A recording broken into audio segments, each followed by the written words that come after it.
여러분 안녕하십니까? 10월 6일 목요일 오전 주요 뉴스 한눈에 보고 가시죠. 뉴스 브리핑 시작합니다.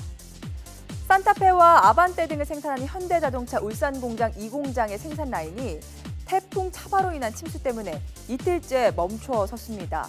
현대차는 밤사이 복구를 위해 노력했지만 토사가 섞인 물 등을 안전하게 제거하기 위해서는 시간이 더 필요한 것으로 알려졌습니다. 현대차는 침수된 차량은 고객에게 인도하지 않고 다른 새 차를 인도할 것이라고 밝혔습니다.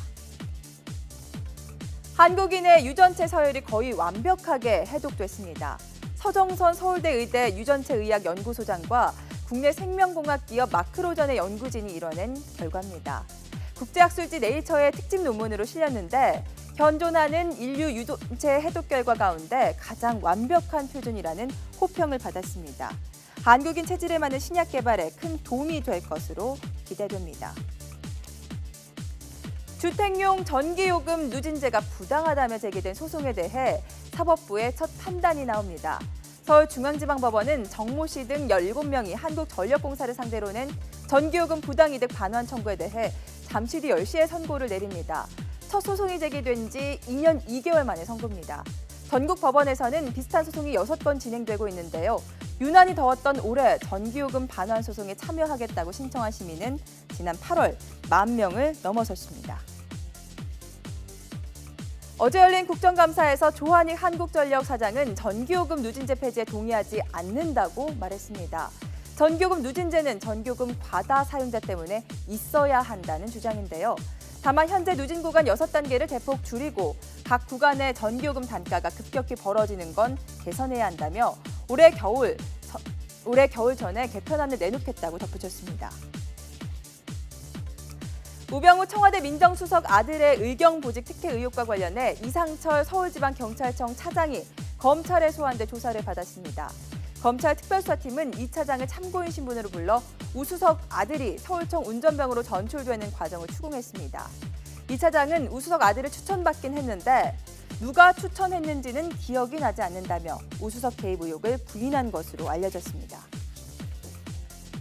또 우병우 수석의 처가와 넥슨코리아 사이 부동산 거래 의혹을 수사하는 검찰이 해당 거래에 진경준 전 검사장이 관여했다고 주장한 부동산 중개업자와 실제 거래를 성사시킨 중개업자를 함께 소환 조사합니다. 잠시 뒤 10시 검찰 특별수사팀은 두 부동산 중개업자를 함께 불러 대질 조사할 계획입니다. 부동산 중개업소를 운영하는 최모 씨는 괴이부동산 김모 대표가 진경준 전 검사장에게 소개를 받아 이 땅의 거래가 이루어졌다는 취지의 말을 했다고 주장하고 있습니다. 미국에서 세탁기가 폭발했다는 신고가 잇따르고 있죠. 국내에서도 비슷한 사고가 있었습니다. 한국소비자연맹은 2013년부터 최근까지 세탁 중에 뚜껑이 날아가거나 몸체가 찌그러지는 등의 폭발 파손 사고가 14건 신고됐다고 밝혔습니다. 삼성전자와 LG전자, 동부대우전자 제품에서 오리털 파카나 이불을 세탁할 때 일어난 일입니다. 하지만 국내에서는 수평이 맞지 않았거나 세탁물이 적절하지 않다는 이유를 들어 소비자 과실로 떠넘기고 있습니다. 우리나라가 국제원자력기구 IAEA 회원국 가운데 6번째로 원전을 많이 지은 것으로 나타났습니다. IAEA의 보고서를 보면 지난해 말 기준 국가별 원자력 발전 설비 용량에서 한국은 21,733메가와트로 회원국 가운데 6번째로 컸습니다.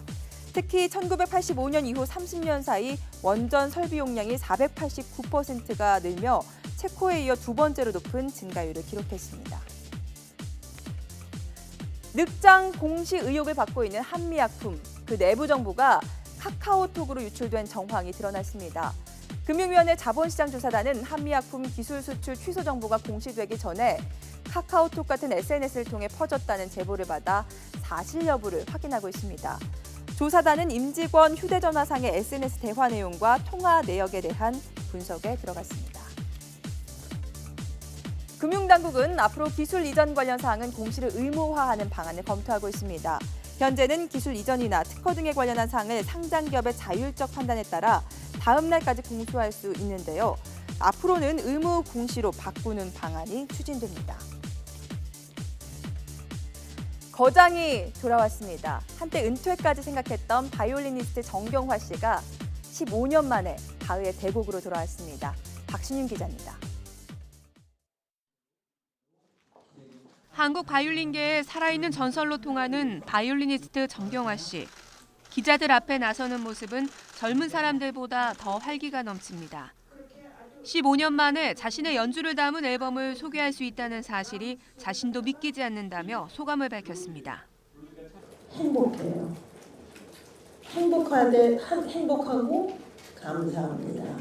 이거는 꿈인가 현실인가 아직도 제가 이게 실감이 나지가 않아요. 정경화 씨의 이번 앨범은 바흐의 무반주 바이올린 소나타와 파르티타 전곡을 녹음한 것입니다.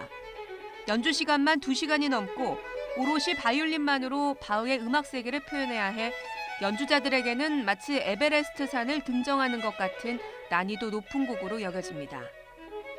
지난 2005년 손가락 부상으로 연주자의 길을 포기할 위기까지 겪었던 터라 시작 자체도 쉽지 않았습니다. 하지만 평생의 꿈이었던 바흐였고 중국 공연을 통해 자신감을 얻어 도전을 결정했습니다. 진통제까지 먹어가며 녹음을 마쳤습니다. 녹음하는 동안 통증이 와서 진통제를 계속해서 먹고 했습니다. 프로젝트를 끝나고 보니까 힘줄 근육을 좀 너무 이게 스트레칭이 된 거예요. 정경화 씨는 다음 달 하루 한 무대에서 바흐 무반주 전곡을 연주합니다. 이번 연주회를 위해 어렵게 구한 작은 크기의 스트라디바리우스를 연주회에서도 선보일 예정이어서 또 다른 기대를 모읍니다. YTN 박신윤입니다. 포르투갈 총리를 지낸 안토니우 구테레스가 제9대 유엔 사무총장으로 확정됐습니다. 유엔 안전보장이사회의 6차 비공개 예비투표에서 반대표 없이 찬성 13표, 의견 없음 2표를 받았습니다. 안보리의 추천을 받은 구테레스 전 총리는 총회 투표를 거쳐 내년 1월부터 임기를 시작합니다. 목요일 오전 주요 뉴스 전해드렸습니다. 자세한 소식이 궁금하시다면 바로 뒤에 이어지는 뉴스타워에서 확인하시죠.